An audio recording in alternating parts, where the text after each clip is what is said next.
Bon gâteau, mes chers amis, nous allons poursuivre maintenant le quatrième chapitre du traité Avot, de Masechet Avot, et nous sommes arrivés à la troisième Mishnah qui est enseignée par le même maître que la Mishnah précédente, c'est-à-dire Ben Azaï, dont on a donné déjà une petite biographie.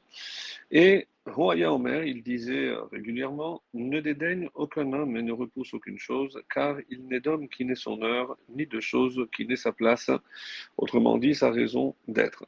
Alors, justement, pour reprendre le commentaire de Rabbeinu Ovadia de Bartinora, il nous dit la chose suivante: Ne dédaigne aucun homme en te disant: Comment un tel pourrait-il de toute façon me causer le moindre dommage? Et ne repousse, comme il a dit, ne repousse aucune chose. Pourquoi? Parce qu'on parle ici de celui qui écarte toute chose à propos de laquelle il devrait être précautionneux. Et c'est d'ailleurs dans cette perspective que l'on peut dire que notre Mishnah dit: Ne te dis pas, il est improbable que telle chose se réalise. Il n'y a donc pas lieu de s'en inquiéter. Pour compléter ce commentaire, on a le Midrash Moël, et qui rapporte le commentaire de Abrabanel. Dans cette Mishnah, explique Abrabanel, Ben Azaï vient étayer les propos précédents, c'est-à-dire ceux qui ont précédé dans la Mishnah 2. De même qu'il ne faut mépriser personne ni rien écarter, car sans qu'on comprenne pourquoi, il n'y a pas d'homme qui n'ait pas son heure, ni de chose qui n'ait sa place. De même, il ne faut traiter à la légère aucune mitzvah, car elle a le pouvoir, on va dire, caché, d'en entraîner une autre. Toujours d'après le Midrash Moël, qui rapporte maintenant l'enseignement et le commentaire de Rabben Yonah, qui comprend cette mission de la façon suivante: Ne dédaigne aucune parole, dibour, ne dis pas rien de mal ne peut m'arriver à cause de telle ou telle parole, car il n'est pas de parole qui n'est pas de sa place. Toute parole, nous dit Rabbeinu Yonah, s'élève dans les hautes sphères jusqu'à qu'elle arrive à sa place, c'est-à-dire en haut, devant Akadosh Baruch Hu, devant le Créateur. Et là, elle aura forcément des effets durables qui, selon les cas, seront positifs ou qu'à Dieu ne plaise négatifs. Comme c'est rapporté dans la paracha de Matot que nous avons lu la semaine dernière, Bamidbar, donc le chapitre 30, le verset 6, si un homme fait un vœu, il ne profanera pas sa parole. Tout ce que sa bouche a proféré, il doit l'accomplir. On dit que Kol Hachel Yetse Mipiv Yaase. Certains vont expliquer que Kol Hachel Yetse Mipiv, tout ce qui sortira de sa bouche, Yaase. C'est Hachem qui le fera, puisque comme on vient de le voir, donc les propos, les paroles montent dans le ciel, et là Hachem va accomplir ce qu'il a dit. D'après ce qui précède, ce verset peut aussi se traduire donc il ne profanera pas sa parole, car tout ce qui sort de sa bouche agira, il y a assez pour le bien ou qu'à Dieu ne plaise pour le mal. Ensuite, nous arrivons à la Mishnah 4. Rabbi Levitas, le maître de Yavne, disait: Sois extrêmement humble, car la finalité de l'homme réside dans la vermine. Et Rabbi Yochanan ben Beroka disait: Quiconque profane le nom du ciel, c'est-à-dire le nom de Dieu, secrètement, sera puni au grand jour. D'ailleurs, sache que l'inadvertance et l'intentionnalité sont équivalentes concernant la profanation du nom de Dieu.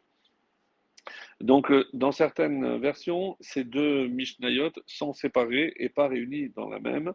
Donc, il y a l'enseignement de Rabbi Levitas d'une part et de Rabbi Yochanan ben Beroka d'autre part. On va s'attaquer d'abord à Rabbi Levitas, qui nous dit donc sois extrêmement humble. Pourquoi? Nous dit Bartinora, bien qu'en ce qui concerne les autres qualités qu'un homme doit avoir, hein, la voie généralement qui est préconisée, c'est la voie médiane qui est la meilleure. Concernant l'élimination de l'orgueil, là pour le coup, ce n'est pas la même chose. Ainsi, pour s'en défaire, il faut tendre constamment vers l'extrême humilité, car, mis à part le fait que l'orgueil est particulièrement détestable, et surtout par Hachem, voici que de plus, la majorité des hommes s'y complaisent, les gens n'arrivant pas naturellement à s'en détacher. C'est pour cela qu'il faut s'en éloigner le plus possible. Le Midrash Moël, sur ce commentaire, nous dit: Adam désigne l'homme parfait, comme celui qui est apparu au-dessus du trône de Dieu dans la vision de Yecheskel, et Ish, celui qui a atteint le plus haut niveau accessible à un être humain comme Moshe, Veha-Ish Moshe, le plus humble des hommes. En revanche, le mot Enoch, employé dans la Mishnah, se réfère à un homme imparfait dominé par ses instincts. Compte tenu de ses aspirations physiques et matérielles, il ne peut espérer d'autre fin que la vermine. Et c'est pour ça qu'il le considère de cette façon-là. Alors, la suite, Rabbi Yochanan ben Beroka nous disait quiconque profane le nom du ciel. Alors, deux petits mots sur ce grand maître.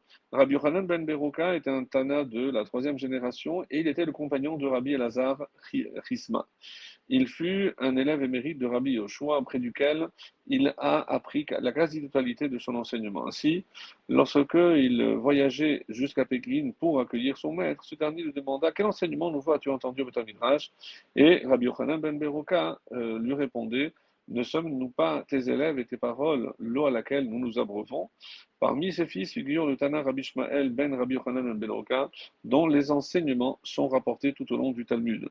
Ces enseignements sont particulièrement novateurs dans le domaine des lois relatives aux héritages. Ainsi, il est d'avis qu'une personne peut favoriser un héritier aux dépens d'un autre dans la mesure où les deux sont des héritiers potentiels et d'ailleurs il faut qu'ils soient officiellement reconnus. Par ailleurs, il tranche qu'un homme doit laisser une partie de ses biens afin qu'une rente puisse subvenir aux besoins de ses filles après sa mort lorsque celles-ci ne sont pas mariées. Ceci est rapporté dans Bava Batra 130a et aussi dans 141a. Je rappelle que d'après la Torah, les filles n'avaient pas droit à l'héritage et c'est pour ça qu'il a fait ce décret afin qu'elle ne soit pas lésée. Par ailleurs, il est contre l'avis des sages, le seul Tana à penser que la mitzvah de procréer concerne également les femmes. Dans la halacha, il est rapporté donc que ce commandement concerne les hommes, mais comme c'est rapporté dans Yebamot 65b, lui, il maintient que les femmes sont aussi concernées par l'obligation de procréer. Sa crainte d'Hachem était vraiment emblématique d'une époque qui était d'ailleurs si riche en érudits, dont les enseignements sont la source de notre existence. N'est-ce pas lui qui a déclaré, justement, dans la Mishnah 4 du chapitre 4, celle que nous avons appris, tout celui qui profane le nom d'Hachem en cachette paiera sa faute au vu et su de tout le monde. Concernant ce péché ultime, il n'y a pas de distinction entre ceux qui s'adonnent intentionnellement et ceux qui l'accomplissent par inadvertance. Et c'est ainsi que nous pouvons compléter par le Midrash Shmuel qui, sur l'enseignement de Rabbi Yochanan ben Beroka, nous dit Abrabanel explique ainsi le lien avec la Mishnah précédente. L'humilité est une excellente qualité, mais malheureusement, si elle est feinte, elle peut entraîner une profanation du nom de Dieu. L'homme faux sera d'ailleurs sévèrement puni, rajoute Abrabanel, parce que son arrogance sera révélée publiquement.